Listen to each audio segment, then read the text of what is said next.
Gagamit ka ng mga, alam nila, sikat na tao yun eh. Mga sikat. Influencer. Basta alam lang nila sikat yung tao. Hindi na nila iniisip kung sira ulo yun o hindi. Di ba? Oo nga, tama. O, isipin, ang kanyang gawain magpatawa. Okay naman yun. Marami naman tayong komedya. Maraming komedyante. Nakita mo naman yung mga institusyon sa komedya. Dolphy. King of comedy. Sino ang makikipagdebate na yung mga tao ngayon nakapagbigay ng talagang kasiyahan, pagpapasaya sa marami nating kababayan? Lalong-lalo na sa kahirapan ng buhay, di ba? Panchito, di ba? Aping Daldal, Chiquito, marami. Hindi.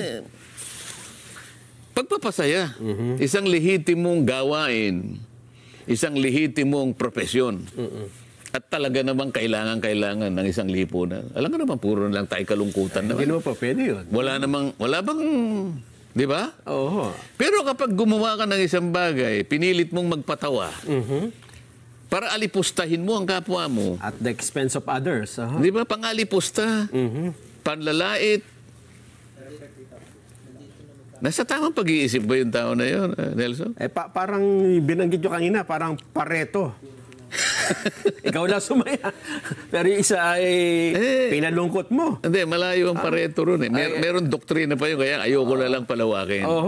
Ang ibig ko sabihin doon, kung talagang ang gawain, kung talagang legitimate, ba't di ka ba makakapagpatawa nang hindi ka mga alipusta ng kapwa mo?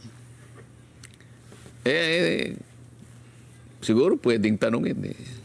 Wala bang kamag-anak yun na magpapayo sa kanya? Yun talagang tunay na kamag-anak. Kaibigan. Kaibigan kaya. Nakakaawa eh. Di ba? Sino bang tao ang masasabi mo na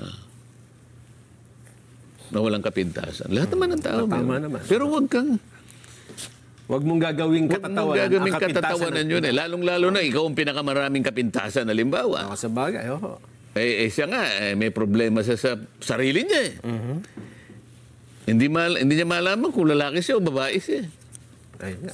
Problema yun. Alam mo, sa psychology, ang tawag doon yung cognitive dissonance. No?